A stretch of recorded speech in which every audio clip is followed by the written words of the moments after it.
မနှက်ခံကြရင်တော့စောစောထားပြီးလက်ဒီတန်းလောက်တော့မယ်စာအုပ်ဖတ်တော့မယ်လို့တွေးထားပြီးတကယ်တမ်းပနက်ရောက်တော့မထဖြစ်ခဲ့တဲ့ရက်တွေတစ်စီမှာပဲနှက်အောင်ရှိနေပြီလေ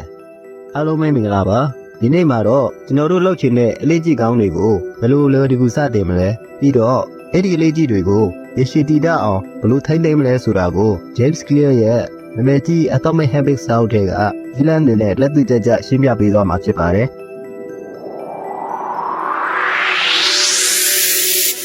Hello နော်လက်စုံမြန်မာကိုလာအားပေးကြတဲ့ညီကောင်မောင်နှမများအားလုံးမင်္ဂလာပါ Hello နော်လက်စုံမြန်မာ channel ကနေပြန်ပြီးကြိုဆိုလိုက်ပါတယ်အပတ်နှစ်ကိုဆက်ပြီးကြည့်ပေးတဲ့အတွက်လည်းအားလုံးကိုကျေးဇူးတင်ပါတယ်ဒီနေ့တော့ Atomic Habits ဆိုတဲ့အလေးထားလေးတွေကြောင့်ကိုဆက်ပြီးဆွေးနွေးတော့ပါမယ်အောင်မြင်မှုဆိုတာနေ့စဉ်အလေးထားတွေရဲ့ရလဒ်ပါအောင်မြင်မှုဆိုတာတစ်သက်မှတစ်ခါလောက်ပဲဖြစ်တတ်တဲ့ကြီးမားတဲ့အပြောင်းအလဲကြီးမဟုတ်ပဲနေ့စဉ်လှုပ်ဆောင်နေတဲ့အလေးထားလေးတွေရဲ့စုပေါင်းရလဒ်တာဖြစ်ပါတယ်ဒါဟာလူမှုဆက်ဆံရေးမှာရောတခြားကိစ္စရပ်တွေမှာပါတူပါပဲတိုးတက်မှုရဲ့အမှန်တရားကျွန်တော်တို့ဘဝမှာအလုပ်တစ်ခုခုကိုစလုပ်ပြီးဆိုရင်ငါကြိုးစားတဲ့လောက်တန်းစီပြီးတိုးတက်လာမှာပဲလို့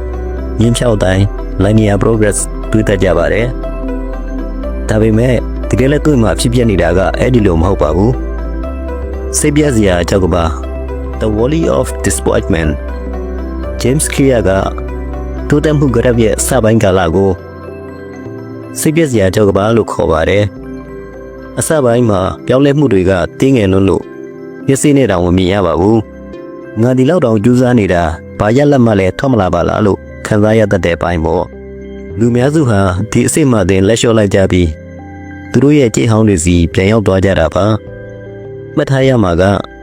ပေါင်းဆက်သူဘဝချင်းကွန်ပေါင်းడింရဲ့အားကောင်းဆုံးရလဒ်တွေဟာအချိန်နဲ့ငယ်ကြာပြီးမှပေါ်လာတတ်တာမျိုးပါဒါကြောင့်စိတ်ရှည်မှုကအဓိကကြပါတယ်ပန်းနိုင် goals set စနစ် systems ကိုပဲအာရုံစိုက်ပါပန်းနိုင်တွေအကြောင်းခရမိထားလိုက်ပါအဲ့ဒီအစားစနစ်ကိုပဲအာရုံစိုက်ပါပန်းနိုင်ဆိုတာကတင်ရချင်တဲ့ရလဒ်သက်တာဖြစ်ပါတယ်စနစ်ဆိုတာကတော့အဲ့ဒီရလဒ်ကိုရောက်အောင်ပို့ဆောင်ပေးမဲ့လုပ်ငန်းစဉ်တွေဖြစ်ပါတယ်ဘာလို့ပန်းနိုင်တဲ့ထက်စနစ်ကအိုကြီးကြီးတာလဲကျွန်တော်တို့တစ်ခုခုကိုအောင်မြင်ချင်တယ်ဆိုရင်ဥပမာကိုလေးချိန်လျှော့တာစီးပွားရေးအောင်မြင်တာဒါမှမဟုတ်မိသားစုကိုအချိန်ပေးတာမျိုးအတိအကျသတ်မှတ်ထားတဲ့ပန်းနိုင်တွေရှိရမယ်လို့လူများစုကယူဆကြပါတယ်ဒါပေမဲ့စဉ်းစားကြည့်ရအောင်အကယ်၍သင်ဟာပန်းနိုင်တွေကိုလုံးဝမေ့ထားပြီးစနစ် system ဆိုတဲ့လုပ်ငန်းစဉ်တွေကိုပဲအာရုံစိုက်မယ်ဆိုရင်ရောအောင်မြင်နိုင်မလားစာရေးလူကတော့အောင်မြင်နိုင်ပါတယ်လို့ခိုင်မာပြောထားပါတယ်ဘာဖြစ်လို့ပန်းနိုင်တစ်ခုတည်းပေါ်မဲ့အာရုံစိုက်တာဟာကတနာဖြစ်နိုင်တယ်လဲဆိုရင်နံပါတ်1ကတော့အောင်မြင်တဲ့သူရောရှုံးနေတဲ့သူရောမှာပန်းနိုင်ခြင်းတူနေတတ်လို့ပါတိုင်ပွဲဝင်တိုင်းမှာပထမရမယ်ဆိုတဲ့ပန်းနိုင်ရှိကြတာပါပဲဒါကြောင့်ပန်းနိုင်ရှိုံနဲ့တင်နိုင်လူနဲ့ရှုံးသူကိုကြကြလို့မရပါဘူးသူတို့ကိုပွာချသွားစေတာကသူတို့ကြည့်သုံးတဲ့စနစ်တာဖြစ်ပါတယ်နံပါတ်2ကတော့ပန်းနိုင်ကိုအောင်မြင်လိုက်တာဟာခဏတာပြောင်းလဲမှုပဲဖြစ်လို့ပါဥပမာတိခန့်ညပတ်နေလို့ရှင်းလိုက်ရင်အခန်းကတက်သွားပါလိမ့်မယ်ဒါပေမဲ့ဒီမှာအခန်းကိုတက်ရှင်းအောင်ထားတဲ့စနစ်ဒါမှမဟုတ်အလေးထားမရှိရင်မကြခင်မှာအခန်းကပြန်ညစ်ပတ်သွားအောင်မှာပါပဲရလက်ကိုပဲပြင်တာဟာယောဂလက္ခဏာကိုပဲကုတာနဲ့တူပါတယ်နံပါတ်3ကတော့ပန်းနိုင်တွေကအောင်မြင်မှုသို့မဟုတ်ရှုံးနိမ့်မှုဆိုတဲ့ပဋိပက္ခကိုဖြစ်စေလိုပါပန်းနိုင်ရောက်မှငါပြောမယ်လို့သတ်မှတ်ထားရင်ပန်းနိုင်မရောက်ခင်အထိကိုရှုံးနေသူတယောက်လိုခံစားနေရတတ်ပါတယ်တကယ်တမ်းသင်ဟာမှန်ကန်တဲ့လမ်းကြောင်းပေါ်မှာတိုးတက်နေရင်တော့မှပန်းနိုင်မရောက်သေးတဲ့အတွက်ကိုစိတ်ကျဉ်တဲ့မှုမရနိုင်တာမျိုးဖြစ်တတ်ပါတယ်အနှစ်ချုပ်ကတော့ပန်းနိုင်ဆိုတာလမ်းကြောင်းမှန်အောင်ကြည့်ဖို့တော့ပဲဖြစ်ပြီးတကယ်တမ်းတိုးတက်ဖို့တော့ကတော့စနစ် system ကအဓိကဖြစ်ပါတယ်လမ်းကြောင်းမှန်မှုထက်ရှေ့ဆက်ဖို့ကပိုအရေးကြီးတယ်ပန်းနိုင်တစ်ခုကိုအောင်မြင်ပြီးတော့တဲ့အခါတင်ပါဆက်လုပ်မလဲဥပမာတိပန်းနိုင်ကမာရသွန်ပြေးပွဲတစ်ခုမှာဝင်ပြိုင်မှုဆိုပါစို့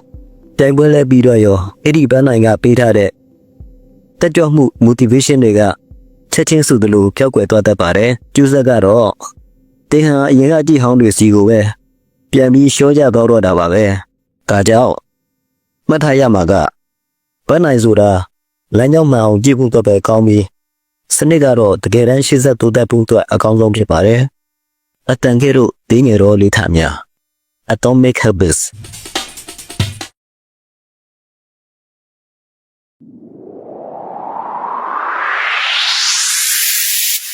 Hello နော်လေးစုံမြန်မာကိုလာအားပေးကြတဲ့ညီကောင်မောင်တို့များအားလုံးမင်္ဂလာပါအတန်ကဲတို့တင်းငယ်တော့လေးထများ Atomic Habits လူတွေလေးကြည့်ပြောင်းရခက်နေတာဟာသူတို့မှပြောင်းလဲခြင်းစိတ်မရှိလို့မဟုတ်ဘူးအဓိကပြဿနာကသူတို့မှပြောင်းလဲဖို့အတွက်မှားယွင်းတဲ့စနစ်ရှိနေတာကြောင့်ပါ Atomic Habits ဆိုတာအချိန်နဲ့မျှပေါင်းစပ်ပြီးကောင်းကျိုးတွေဖြစ်ထွန်းစေမဲ့တင်းငယ်တဲ့နေ့စဉ်လှုပ်ဆောင်မှုလေးတွေနဲ့အပြုအမူလေးတွေကိုပြောတာပါကျွန်တော်တို့ဟာထူးထူးခြားခြားအောင်မြင်မှုကြီးတွေကိုပဲအာယုံစိုက်မိတတ်ကြပေမဲ့တကယ်တမ်းရေးကြီးတာကတော့နေ့စဉ်လှုပ်ဆောင်နေတဲ့တင်းငယ်တဲ့တိုးတက်မှုလေးတွေတာဖြစ်ပါတယ်အဲ့ဒီတင်းငယ်တဲ့အလေးထားလေးတွေကပဲဒီနေ့မှကြီးမားတဲ့ပြောင်းလဲကြီးဖြစ်အောင်သုံးပို့ပေးသွားမှာပါအလေးထားဆိုတာဘဝရဲ့အုတ်မြစ်တွေကကျွန်တော်တို့နေ့စဉ်ပြုလုပ်မိတဲ့ဆုံးဖြတ်ချက်တွေနဲ့လှုပ်ဆောင်ချက်တွေဟာ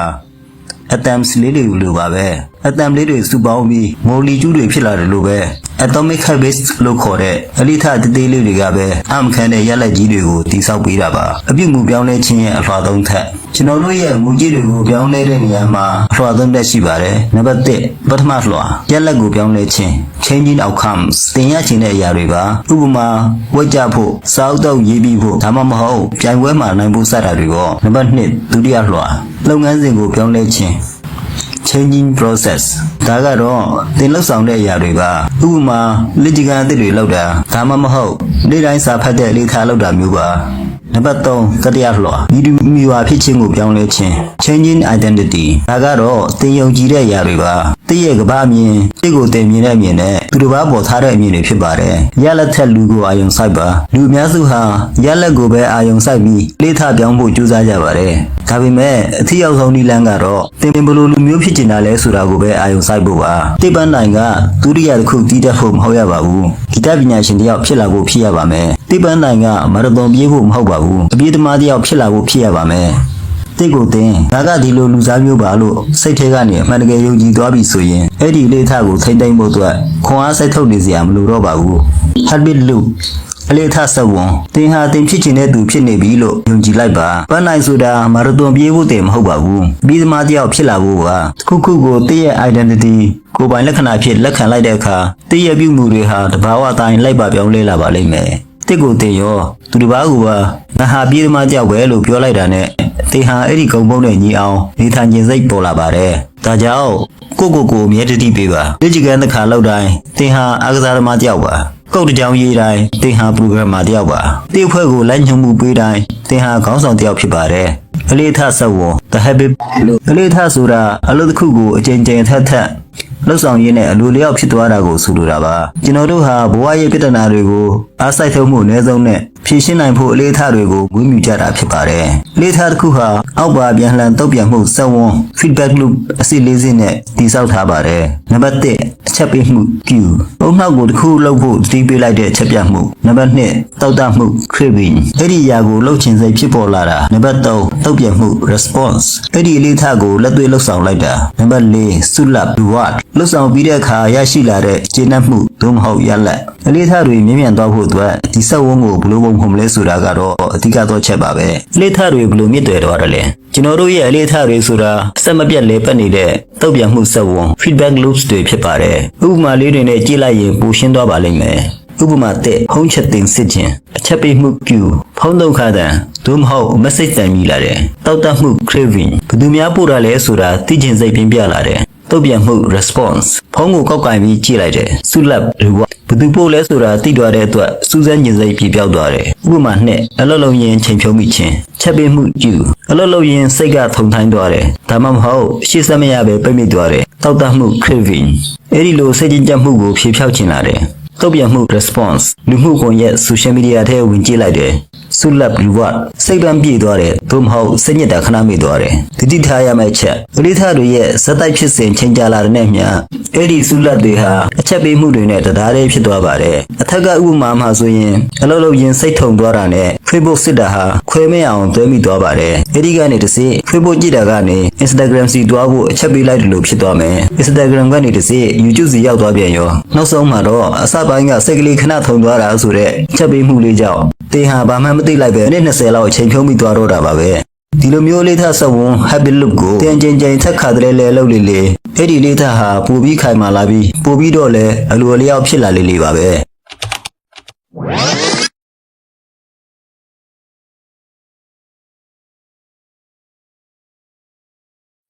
Hello နော်လက်စုံမြန်မာကိုလာအားပေးကြတဲ့ညီကောင်မောင်တို့များအားလုံးမင်္ဂလာပါပလေးထားတွေကိုပြုပြင်ပြောင်းလဲဖို့ပထမဆုံးခြေလှမ်းအသိပြုမိခြင်းပလေးထားတွေကိုပြောင်းလဲဖို့ပထမဆုံးဒေတာအချက်ပေးမှုကျူဆိုတာဘာမှမဆိုဖြစ်နိုင်ပါတယ်အနာတစ်ခုအတန်တစ်ခုမြင်ကွင်းတစ်ခုလူတစ်ယောက်ဒါမှမဟုတ်နေရာတစ်ခုလည်းဖြစ်နိုင်ပါတယ်အခုတည့်ရနေ့စဉ်ဘဝမှာဘယ်ရာတွေကတည့်ရဲ့အကြည့်ကောင်ဒါမှမဟုတ်အကြည့်စိုးတွေကိုစတင်ဖို့တွန်းအားပေးနေတယ်လဲဆိုတာခဏလောက်စဉ်းစားကြည့်ပေးပါဒါဆိုရင်ဒီလေးထားဆက်ဝန်းကိုကျွန်တော်တို့အတွက်ကျိုးရှိအောင်ဘယ်လိုသုံးချမလဲဒီစာအုပ်မှာဒီလလေးတွေကိုလက်ညွှန်ထားပါတယ်ပထမဥဒေတာတိတာထင်ရှားပါစေ make it obvious ကျွန်တော်တို့လက်ရှိလုပ်နေတဲ့လေးထားတော်တော်များဟာအလိုလျောက်ဖြစ်နေတာမို့လို့လုံနေမိမှန်းတော့မသိလိုက်တာမျိုးဖြစ်တတ်ပါတယ်အလေးထားတစ်ခုကိုမပြောင်းလဲခင်မှာအဲ့ဒီအလေးထားရှိနေမှရင်ဆုံးတတိပြုမိဖို့လိုပါတယ်ဒါကိုလွတ်ဆောင်ဖို့အတွက် habit scorecard အလေးထားမှတ်တမ်းကပ်ကိုအသုံးပြုနိုင်ပါတယ်မနေ့အရာနိုးတဲ့အချိန်ကနေညအရာဝင်တဲ့အထိတင်လို့သွင်းမြပြုမှုတွေကိုချရေးကြည့်ပါဥပမာအရာနိုးတဲ့ပုံမှန်ခေါင်းစစ်တဲ့ negative ရေချိုးတဲ့ positive coffee တောက်တဲ့ပုံမှန်ဒီနေရာမှာအဓိကတင်ဖြစ်ခြင်းတဲ့ identity မီဒီမီဝါဖြစ်ခြင်းအတွက်ဒီလေးထားကအထောက်အကူပြုတယ်လားဆိုတာပေါ်မူတည်ပြီး P plus M minus ဒါမှမဟုတ် N neutral equal ဆိုပြီးမျိုးစားခွဲခြားလိုက်ပါမှတ်ထားရမှာကဒီစိတ်မှာဘာကိုမှပြောင်းလဲဖို့မကြိုးစားပါနဲ့哦ကိုဘာတွေလုပ်နေတယ်လဲဆိုတာကိုသတိပြုမိဖို့ awareness ကတာဒီတိကဖြစ်ပါတယ်မသိစိတ်ကနေသိစိတ်စီတို့ကျွန်တော်တို့ဟာကိုယ့်ရဲ့နေ့စဉ်ဘဝမှာတကယ်ဘာတွေဖြစ်ပျက်နေတယ်လဲဆိုတာကိုအကဲခတ်ယုံပဲရင်နောက်ကြည့်ရပါမယ်စိတ်ပညာရှင်ကားဂျွန်ပြောခဲ့သလိုပေါ့မသိစိတ်ထဲမှာရှိနေတဲ့အရာတွေကိုသိစိတ်ထဲရောက်အောင်မဆွဲထုတ်နိုင်တဲ့၍အဲ့ဒီအရာတွေကပဲတိဘဝကိုထိန်းချောင်းသွားပါလိမ့်မယ်အဲ့ဒါကိုမှသင်ကကံကြမ္မာလို့အမိတက်နေမိလိုက်မယ်စိတ်အားထက်သန်မှုထက်ရှင်းလင်းမှုကပိုရေးကြီးတယ်အလေးထားတစ်ခုကိုမလုပ်ဖြစ်ရတဲ့အဓိကအကြောင်းရင်းကစိတ်အားထက်သန်မှု motivation မရှိလို့မဟုတ်ပါဘူးတိကျသေးချာမှု clarity မရှိလို့ပါတနေ့ကျရင်တော့ငါဝဲချပြီးကျမ်းမာအောင်နေမယ်လို့ပြောရတာလွယ်ပါတယ်ဒါပေမဲ့အဲ့ဒီစကားကဝေဘာလုံးတော့ဘာမှလုပ်ဖြစ်မှာမဟုတ်ပါဘူးတင်တကယ်လို့အပ်တာကအချိန်နဲ့နေရပါအလေးထားတစ်ခုစတင်ဖို့အကောင်းဆုံးချက်ပေးမှုကျူတွေကတော့အချိန်နဲ့တည်နေရပဲဖြစ်ပါတယ်ဒါကြောင့်တည့်ရဲ့ရွယ်ချက်ကိုအောက်ပါပုံဒီနည်းတိုင်းတိတိကျကျချရေးပါငါဘယ်ချိန်ဘယ်နေရာမှာဒီပြုမှုကိုလုပ်မယ် at time in location ဥပမာမှားယွင်းတဲ့ရည်မှန်းချက်ဒီလထဲမှာငါစာကိုဖတ်မယ်ဒါကဝေဘာလွန်ပါတယ်မကန်တဲ့ရည်ရွယ်ချက်ကတော့ငါည6နာရီမှာအိတ်ခန်းထဲကဇူဟာပေါ်မှာထိုင်ပြီးစာအုပ်ကို15မိနစ်ကြာဖတ်မယ်အကြည့်ဟောင်းပေါ်မှာအကြည့်တစ်ကိုထပ်စစ်တည်ဆောက်ခြင်းအလေးထားတစ်တစ်ခုကိုစတင်ဖို့နောက်ထပ်အကောင်းဆုံးနည်းလမ်းကတော့ habit stacking လို့ခေါ်တဲ့အလေးထားစစ်ပွားခြင်းပါပဲဒါကတော့တင်နှုတ်နေကြအလေးထားတစ်ခုရဲ့နောက်ကနေတင်နှုတ်ခြင်းတဲ့အလေးထားတစ်ခုကိုကပ်ပြီးတွဲလိုက်တာပါ I will new habit အဲ့ဒီအတွက်ပုံတင်ကြီးကတော့လက်ရှိလုပ်နေကြအလေးထားလုပ်ပြီးတာနဲ့အလေးထားတစ်ကိုငါလုပ်မယ်ဥပမာလေးတွေကြည့်ရအောင်ငါတော့တိုက်ပြီးတာတဲ့9မိနစ်လောက်ကြောလျှော့မယ်တော့တိုက်ပြီးတာနဲ့10မိနစ်လောက်တရားထိုင်မယ်ပြီးရင်လူမှုကွန်ရက်တွေမစစ်ခင်မှာတနေ့တာအစီအစဉ် plan ဆွဲမယ်အလေးထားတွေကိုဒီလိုတစ်ခုပြီးတစ်ခုဂွေးဆက်ချင်းလိုမျိုးချိတ်ဆက်ထားလိုက်မယ်ဆိုရင်အဲ့ဒီအလုပ်တွေကိုစက်တိုက်လုပ်ဖြစ်ဖို့ပူပြီးတေချာတော့ပါတယ်မှန်ကန်တဲ့သွန်အားစစ်ကားကိုရွေးချယ်ဖို့ရည်ကြီးတယ်ဒီနေရာမှာအဓိကတော့ချက်ကတစ်ကိုချက်ပေးမယ်လို့ထရစ်ကားဟာတင်းတဲ့တိုင်းပြက်ကွက်မှုမရှိဘဲအလိုလျောက်လုပ်နေကြရတစ်ခုဖြစ်ဖို့လိုပါတယ်ဥပမာအဲ့ရာကနိုးတာလှုပ်ဆက်ပိတ်တာဒါမှမဟုတ်တွားတိုက်တာမျိုးပေါ့ James Clear ကစာအုပ်ထဲမှာနောက်ထပ်ရေးကြည့်တာတစ်ခုကိုလည်းပြောထားပါသေးတယ်လူတွေကဆရာထက်တာမှု motivation ဆိုတဲ့အရာကိုအမှုတ်တင်လုံးကြတယ်တကယ်တမ်းမှာတော့တည့်ရပြုမှုတွေကိုပြောင်းလဲဖို့အတွက် ပတ်ဝန်းကျင်ကိုပုံဖော်တာကပူပြီးထိရောက်ပါတယ်ကျွန်တော်တို့ဟာကိုယ့်ရဲ့စိတ်ဓာတ်ခွန်အားဝေဘာဝထက်ကိုယ်ဒီထိုင်တဲ့ပတ်ဝန်းကျင်ရဲ့လွှမ်းမိုးမှုကိုပိုခံရလို့ပါပဲပတ်ဝန်းကျင်ကဆိုးနေရင်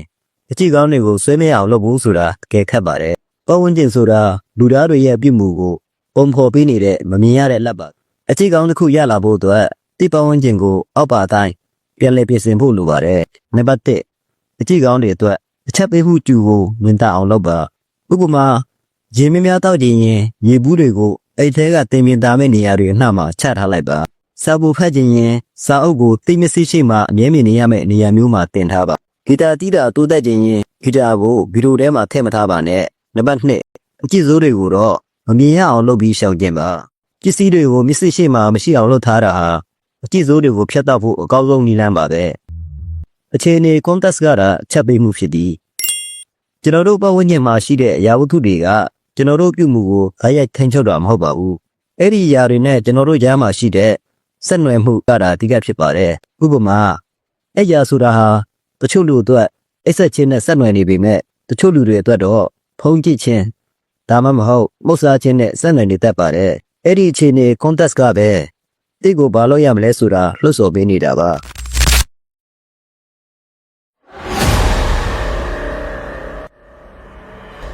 ကျွန်တော်တို့ပတ်ဝန်းကျင်မှာရှိတဲ့အရာဝတ္ထုတွေကကျွန်တော်တို့ပြုမှုကိုအားရိုက်ထိန်းချုပ်တာမဟုတ်ပါဘူးအဲ့ဒီအရာတွေနဲ့ကျွန်တော်တို့ကြားမှာရှိတဲ့ဆက်နွယ်မှုကတာအဓိကဖြစ်ပါတယ်ဥပမာအဲ့ရာဆိုတာဟာတချို့လူအတွက်အိတ်ဆက်ချင်းနဲ့ဆက်နွယ်နေပေမဲ့တချို့လူတွေအတွက်တော့ဖုံးကြည့်ခြင်းဒါမှမဟုတ်မှုတ်စားခြင်းနဲ့ဆက်နွယ်နေတတ်ပါတယ်အဲ့ဒီအခြေအနေ context ကပဲတိတ်ကိုဘာလို့ရမလဲဆိုတာလှုပ်ဆော်ပေးနေတာပါတိတ်ပတ်ဝန်းကျင်ကိုပစ္စည်းတွေနဲ့ပြည့်နေတဲ့နေရာတစ်ခုလိုပဲမမြင်ပါနဲ့တော့အဲ့ဒီအစားဆက်နွယ်မှုတွေ relationships နဲ့ပြည့်နေတဲ့နေရာတစ်ခုဖြစ်မြင်ကြည့်လိုက်ပါဥပမာအဲ့ခန်းတဲ့ကဆိုဖာဟာလူတစ်ယောက်အတွက်တော့ညတိုင်းတနာရီစာဖတ်တဲ့နေရာဖြစ်ပေမဲ့နောက်တစ်ယောက်အတွက်တော့ Netflix ကြည့်ရင်ပီဇာစားပြီးအနားယူတဲ့နေရာဖြစ်နေတတ်ပါတယ်အကယ်၍တည့်ရဲ့ဆိုဖာနဲ့ဆက်နွယ်မှုကအနားယူဖို့အတွက်ပဲဖြစ်နေမယ်ဆိုရင်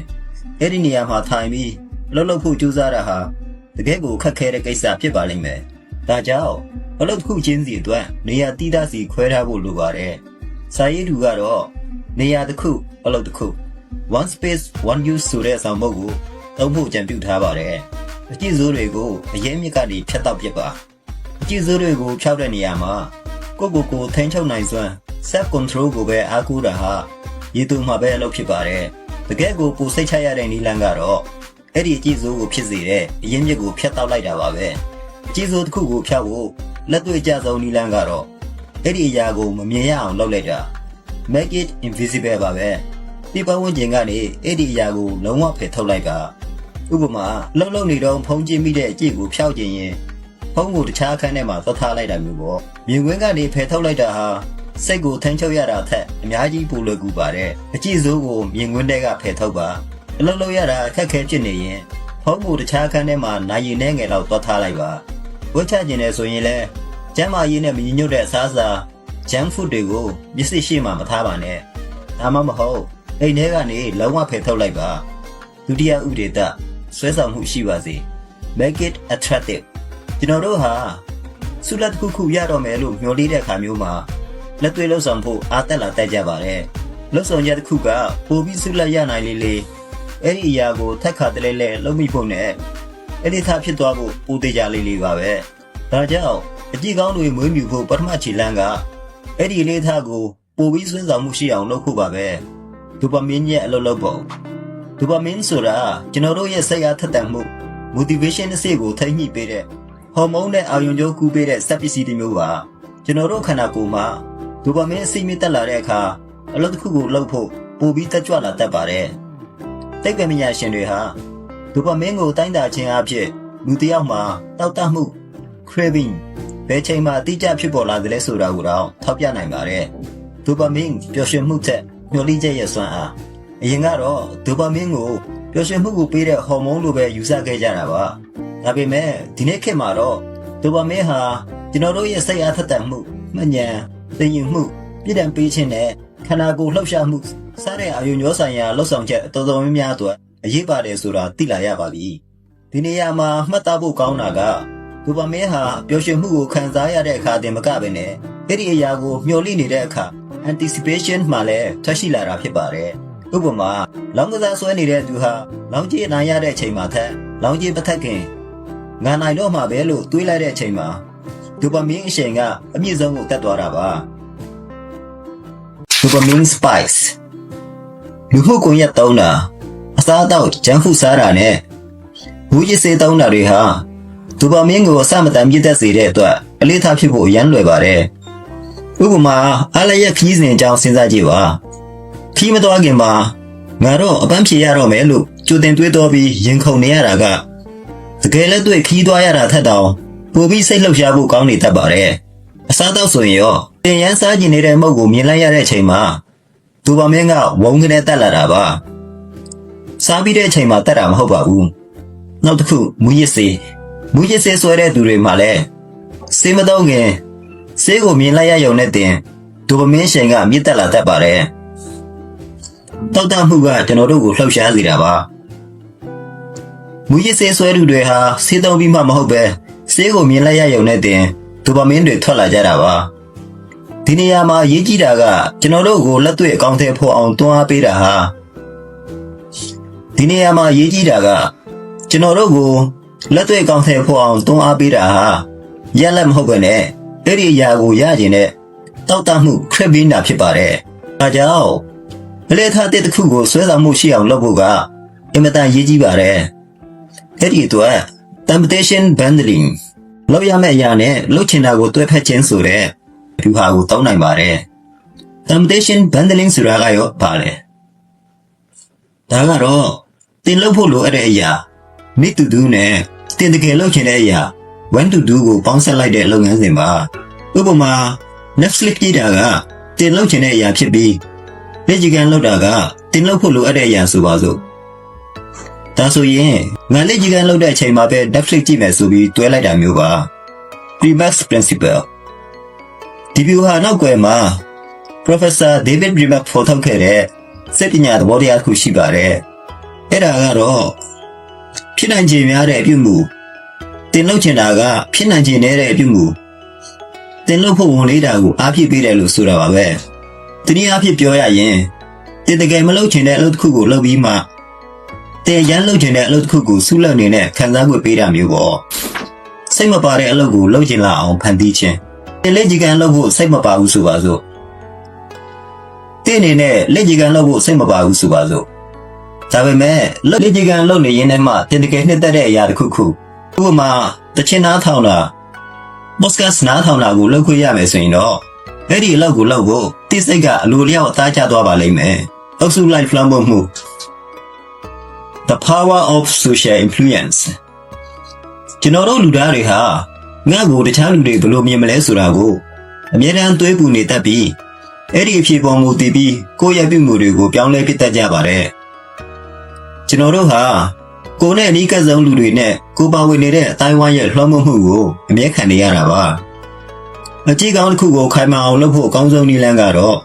အဲ့ဒီလေးထားကိုလူတိုင်းလုပ်နေကြတဲ့ပတ်ဝန်းကျင်ဒါမှမဟုတ်ယဉ်ကျေးမှုတွေကိုကိုယ်တိုင်ဝင်ရောက်သွားဖို့ပါပဲဆိုတော့ကျမ်းမာကြခံခြင်းလားအကစားလိုက်စားတဲ့လူတွေကြားထဲမှာနေပါစာဖို့ဖတ်ကျင်တာလားစာဖတ်ဝိုင်း book club တစ်ခုမှပါဝင်လိုက်ပါအင်္ဂလိပ်စာလေ့လာရင်လားEnglish learning လုပ်နေတဲ့ community ထဲမှာပါဝင်လိုက်ပါအခြေခံသွန်းအားများတောက်တမှုရဲ့အရေးအမြစ်ကျွန်တော်တို့ရဲ့နေ့စဉ်ဘဝမှာဖြစ်ပေါ်လာတဲ့တောက်တမှုတွေဟာတကယ်တော့ပိုပြီးနှက်ဆိုင်တဲ့အခြေခံအကြောင်းရင်းတွေရှိပါတယ်ဥပမာတင်ကပီဇာစားကျင်တဲ့အခါငါသက်ရှင်တန်ဖို့အတွက်ဒီစာကိုစားသုံးမှုလိုအပ်တယ်လို့ကိုမပြောပေမဲ့အဲ့ဒီစံသားရဲ့နောက်ွယ်မှာတော့အာဟာရရှာဖွေခြင်းဆိုတဲ့အခြေခံဗီဇကရှိနေတာပါဒီလိုပဲကျွန်တော်တို့ရဲ့အလေးထားတိုင်းဟာရှေးဦးလူသားတွေတဲကရှိခဲ့တဲ့ခြေခံလိုအပ်ချက်တွေကိုဖြည့်ဆည်းဖို့ပုံစံပြောင်းလဲလာကြတာဖြစ်ပါတယ်ဆိုတော့ကျွန်တော်တို့ရဲ့အလေးထားတိုင်းဟာရှေးဦးလူသားတွေတဲကရှိခဲ့တဲ့ခြေခံလိုအပ်ချက်တွေကိုဖြည့်ဆည်းဖို့ပုံစံပြောင်းလဲလာကြတာဖြစ်ပါတယ်အကျင့်တွေဟာရှေးဦးဇာတ်တွေရဲ့ခေတ်သစ်ဖြစ်ရှင်းချက်တွေပါကျွန်တော်တို့နေ့စဉ်ခံစားရတဲ့အပေါ်ယံတောက်တမှုတွေဟာတကယ်တော့ကျွန်တော်တို့ရဲ့စိတ်ထဲမှာနက်နက်ရှိုင်းရှိုင်းမြင့်တွယ်နေတဲ့အခြေခံဗီဇတွေ underlying motives ကနေပေါက်ဖွာလာတာပါအဲ့ဒီဗီဇတွေကပဲကျွန်တော်တို့ရဲ့ပြုမှုတွေကိုထိန်းချောင်းနေတာဖြစ်ပါတယ်စာအုပ်ထဲမှာဖော်ပြထားတဲ့အခြေခံဗီဇနမူနာတချို့ကတော့စွမ်းအင်ကိုခြွေတာခြင်းစားစာနဲ့ရေကိုရှာဖွေခြင်းအချစ်ကိုရှာဖွေခြင်းနဲ့မျိုးဆက်ပြတ်ပွားခြင်းအခြားသူတွေနဲ့ချိတ်ဆက်ခြင်းတန်ရောစဉ်တွေ့ခြင်းလူမှုအတိုင်းအဝိုင်းရဲ့လက်ခံမှုနဲ့တိမှတ်ပြုမှုကိုရယူခြင်းမရေရာမှုတွေကိုလျှော့ချခြင်းအစစ်အတမ်းနဲ့ဂုဏ်သိက္ခာကိုတည်ဆောက်ခြင်းတို့ဖြစ်ပါတယ်တယောက်နောက်ဟာခေတ်သစ်ပစ္စည်းတွေအတွက်စီကဲပြောင်းလဲလာတာမဟုတ်ပါဘူးတယောက်နောက်ဟာစီဂရက်တောက်ခြင်းစိတ်9မိနစ်တခါ Instagram ကိုဝင်စစ်ခြင်းစိတ်ဒါမှမဟုတ်ဗီဒီယိုဂိမ်းကစားနေတဲ့စိတ်တွေနဲ့အစကတည်းကရှိနေခဲ့တာမဟုတ်ပါဘူး online platform တွေနဲ့ထုတ်ကုန်တွေဟာဆန္ဒအသစ်တွေကိုတည်ထွင်လိုက်တာမဟုတ်ပါဘူးသူတို့ကကျွန်တော်တို့စီမှာရှိပြီးသားဖြစ်တဲ့ရှေးဥလူဒဗီဇတွေကိုပဲတုံးချပြီးကျွန်တော်တို့ရဲ့အာရုံစိုက်မှုကိုရအောင်ဆွဲဆောင်နေတာပါတတိယအဖြစ်ပြောရရင်တေးရလိထတွေဆိုတာကရှေးကြတဲ့ဆန္ဒတွေကိုဖြည့်ရှင်းဖို့ကြိုးစားနေတဲ့ခေတ်သစ်ဖြည့်ရှင်းချက်တွေဥပမာအတိမပြုတ်ခံခြင်းတဲ့ဗီဇကို Facebook က like တွေနဲ့ဖြည့်ဆည်းပေးတယ်လို့မျိုးပေါ့ ဗီဇဟောင်းတွေရဲ့အကြည့်တက်မျက်နှာစာများကျွန်တော်တို့လူသားတွေရဲ့အပြုတ်မှုနောက်ွယ်ကပင်ကိုဗီဇ underlying motives တွေကတော့ဘယ်တော့မှပြောင်းလဲမသွားပါဘူးပြောင်းလဲသွားတာကအဲ့ဒီစံတာကိုဖြည့်ဆည်းပေးတဲ့ကိရိယာတွေပဲဖြစ်ပါတယ်တခြားသူတွေနဲ့ချိတ်ဆက်ခြင်းတဲ့ဗီဇရှိရင် Facebook သုံးမိမယ်အချစ်ကိုရှာဖွေပြီးရွေးဆက်ပြတ်ပွားခြင်းတဲ့ဗီဇရှိရင် Tinder လို app တွေသုံးမိမယ်မရေရာမှုတွေကိုရှော့ချခြင်းရင် Google မှာရှာမယ်လူမှုပေါင်းခြင်းရဲ့အသိမပြုမှုကိုလိုချင်ရင် Instagram မှာပုံလေးတင်မယ်ခက်ခဲတဲ့အလေးထားကိုနှစ်သက်လာအောင်အုံနောက်ကိုပြန်လည်လေ့ကျင့်ခြင်းခက်ခဲတဲ့အလေးထားတွေကိုပိုပြီးဖက်ဆောင်မှုရှိအောင်လုပ်လို့ရပါတယ်အဓိကအဲ့ဒီအလုပ်ကိုပေါင်းလက္ခဏာဆောင်တဲ့အတွေ့အကြုံတစ်ခုနဲ့ချိတ်ဆက်ပေးဖို့ပါပဲအလေးထားတစ်ခုရဲ့အားနည်းချက်ဒုက္ခကိုကြည့်မဲ့အစားအဲ့ဒီကနေရမယ့်အကျိုးကျေးဇူးကိုပဲအသားပေးစဉ်းစားခြင်းအဖြစ်တစ်စိတ်ကိုချိန်တိုအတွင်းပြန်လည်ပြင်ဆင်ဒီပရိုဂရမ်လုပ်လို့ရပါတယ်ဥပမာအားဖြင့်လက်ကျကန်လုပ်ခြင်းကိုဒီမှန်းတာလို့မမြင်ပဲကျဲမှာကြက်ခံပြီးနေလို့ကောင်းလာမှာအဲ့လိုမြင်ကြည့်ပါအိမ်တက်ရှင်းရေးလုပ်ခြင်းကိုချိန်ကုန်လာလို့မြင်ပဲစိတ်ချမ်းသာမှုကိုပေးစွမ်းနိုင်မဲ့ပုံဝင်ကျင်တစ်ခုဖန်တီးတာလို့ပြောင်းလဲစဉ်းစားကြည့်ပါငါလောက်ရအောင်မယ် I have to ဆိုတဲ့စကားလုံးကိုငါလောက်ခွေရတာ I get to ဆိုတဲ့စကားလုံးနဲ့အစားထိုးလိုက်ရုံနဲ့တင်တည့်ရဲ့စိတ်ခံစားချက်ကအများကြီးပြောင်းလဲသွားနိုင်ပါတယ်ရှုတော့ပြောင်းပြီးအသေးထားကိုပုံပေါ်ခြင်းပတ်စံစုခြင်းကိုခုလောလောဆယ်အသုံးဆွဲတဲ့နာခံရတာလို့မတွေးပါနဲ့နောက်တစ်ချိန်မှာရလာမဲ့ငွေရေးကြေးရေးလွတ်လပ်ခွေးလို့မြင်ကြည့်ပါအကြည့်စုတစ်ခုကိုဖျောက်ခြင်းရင်အဲ့ဒီအကြည့်ကိုဆက်လုပ်နေတဲ့ဟာဘလောက်တော့ဆွဲဆောင်မှုမရှိဘူးလဲဆိုတာကိုပေါ်လွင်အောင်လုပ်ပါအဲ့ဒီအကြည့်ကိုမလုပ်ဘဲနေချင်းအဖြစ်ရလာမဲ့အကျိုးကျေးဇူးတွေကိုပဲအငဲအယုံစိုက်ပါတတိယဥပဒေတာလောက်ရတာလွယ်ကူပါစေmake it easy အလေးထားတစ်ခုဖြစ်တည်လာဖို့တကယ်ပဲအချိန်မလောက်ကြာမလဲအလေးထားတစ်ခုကိုထပ်ခါတည်းလဲလှုပ်နေလေအဲ့ဒီပြုမှုဟာအလိုလျောက်ပိုဖြစ်လာလေပါပဲတင်ကအလုပ်တစ်ခုကိုထပ်ခါတည်းလဲလှုပ်တဲ့အခါဒီအုံတော့ဟာအဲ့ဒီအလုပ်ကိုပိုပြီးထိထိရောက်လုပ်နိုင်ဖို့အတွက်ပြောင်းလဲဖွဲ့စည်းလာပါတယ်အာယုံကျော်သိမ့်မပညာရှင်တွေဒါကိုမတွေ့ရှိခင်ကတည်းကထက်ခါတလဲလဲလှုပ်ခြင်းဟာအလေးထားဖြစ်ဖို့အစွမ်းထက်ဆုံးကိရိယာဆိုတာကိုကျွန်တော်တို့သိခဲ့ကြပြီးသားဖြစ်ပါတယ်။တင်ဟာအလုပ်တစ်ခုကိုထပ်လုပ်တိုင်းအဲ့ဒီအလေးထားနဲ့သက်ဆိုင်တဲ့အာယုံကျော်ဆက်သွယ်မှုတွေကိုပိုပြီးတောက်ဝေစေပါတယ်။ဒါကြောင့်အလေးထားတစ်ခုဖြစ်ဖို့အတွက်ရက်ပေါင်းဘယ်လောက်ကြာလဲဆိုပြီးအချိန်နဲ့တိုင်းတာတာဟာပါရင်းတဲ့ချင်းကပ်မှုကတကယ်တမ်းကအကြိမ်ဘယ်လောက်ထပ်လုပ်ဖြစ်တယ်လဲဆိုတဲ့အရေးအသွနဲ့ပဲတိုင်းတာသိပါတယ်။ခုကမှုတွေကိုရှော့ချခြင်း reducing friction အလေးထားတစ်ခုကိုဆွဲပြဖို့ဆိုရင်အဲ့ဒီအလုပ်နဲ့တင်းတဲ့ကြားမှာရှိတဲ့အသားစီးသို့မဟုတ်ခုခံမှုတွေကိုအနည်းဆုံးဖြစ်အောင်လျှော့ချရပါမယ်။ဒါကိုအားစိုက်ထုံးမှုအနည်းဆုံးနေရာမှာ the law of least effort လို့ခေါ်ပါတယ်။အားစိုက်ထုံးမှုအနည်းဆုံးနေရာမှာ the law of least effort ဒီလိုတစ်ခုကအားစိုက်ထုံးမှု energy ပိုလိုလေအဲ့ဒီအလုပ်ဖြစ်မြောက်ဖို့အခွင့်အလမ်းပိုနည်းလေပါပဲ။ဥပမာတနေ့ကိုစာတစ်နေ့လာပဲဖတ်မယ်ဆိုတဲ့အလေးထားမျိုးကအားစိုက်စီရမလို့တလောက်မို့လို့အလွယ်တကူဖြစ်မြောက်နိုင်ပါတယ်။အလေးထားတစ်ခုဟာအားစိုက်ထုံးမှုနည်းလေဖြစ်လာဖို့ပိုသေးရလေပါပဲ။တင်နဲ့တင်လိုချင်တဲ့ရလက်ကြမှာအသားစီးကြီးလေခုခံမှု friction ပိုများလေပါပဲ။ဥပမာအားကစားလုပ်ဖို့အတွက်တောရမဲ့ဂျင်ကတင်လန်ကြောင်းနဲ့မိနစ်20လောက်ဝေးနေမယ်ဆိုရင်တင်သွားဖြစ်ဖို့ခဲရင်ပါလိမ့်မယ်။ဒါပေမဲ့အဲ့ဒီဂျင်ကတင်လို့တော့ရလမ်းကြောင်းပေါ်ဟာတင်ရှိနေမယ်ဆိုရင်တော့ခုခံမှုဟာအများကြီးရောကျသွားပြီးအလေးထားကိုပိုစောမြဲစေမှာပါ။ခုခံမှုကိုဖြည့်ရှင်းမနေနဲ့လျှော့ချဖို့ဒီလန်းရှာပါကျွန်တော်တို့ဟာအသားစီးတွေကိုအားသိမိကြော်ဖြတ်ဖို့ကြိုးစားမဲ့အစားခုခံမှုနည်းသွားအောင်လုပ်နိုင်တဲ့ဒီလန်းတွေကိုရှာဖွေနိုင်ရင်ဘဝကအပူလွယ်ပူသွားပါလိမ့်မယ် လေးထကောင်းတွေတိဆောက်တဲ့နေရာမှာမှတ်ထားရမယ့်အချက်တစ်ချက်ကအကြည့်ကောင်းတွေအတွက်ခုခံမှုကိုလျှော့ချပါလောက်ရတာပိုလွယ်အောင်ပိုဆင်ပြေအောင်ဖန်တီးပါအကြည့်စိုးတွေအတွက်ခုခံမှုကိုမြင့်တင်ပါလောက်ရတာခက်ခဲတော့အောင်သားစည်းတွေထည့်တာပါအကြည့်ကောင်းတွေအတွက်ခုခံမှုကိုလျှော့ချပါလောက်ရတာပိုလွယ်အောင်ပိုဆင်ပြေအောင်ဖန်တီးပါပတ်ဝန်းကျင်ကိုကြိုတင်ပြင်ဆင်ထားခြင်း priming the environment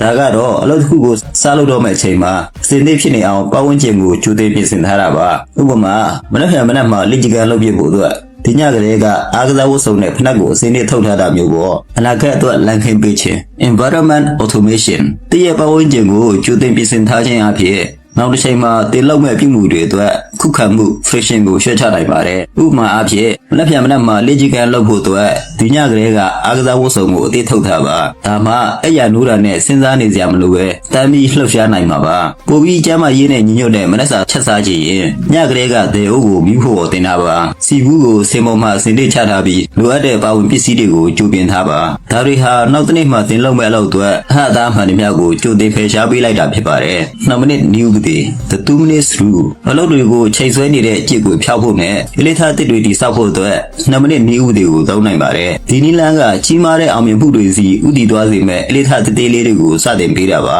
တင်လောက်ခြင်းတဲ့အလေးထားကြီးကို2မိနစ်အတွင်းပြီးနိုင်မဲ့အသေးစား version တစ်ခုဖြစ်ပြောင်းလဲလိုက်ပါမာရသွန်ပြေးဖို့စိတ်ကူးမဲ့စားပြေးဖက်နဲ့စီးပြီး2မိနစ်လောက်အကျိုးလျှော့မယ်ဒီနေ့တနာကြီးစာဖတ်ဖို့ကြိုးစားမဲ့စားစာသမမျက်နှာပဲဖတ်မယ်ဒီနေရာမှာအဓိကကအဲ့ဒီအလေးထားကိုတေးဘဝမှာအလေးထားတစ်ခုကိုမမုန်းမှန်ခင်မှာကြောက်ချမိသွားဖို့ပါပဲ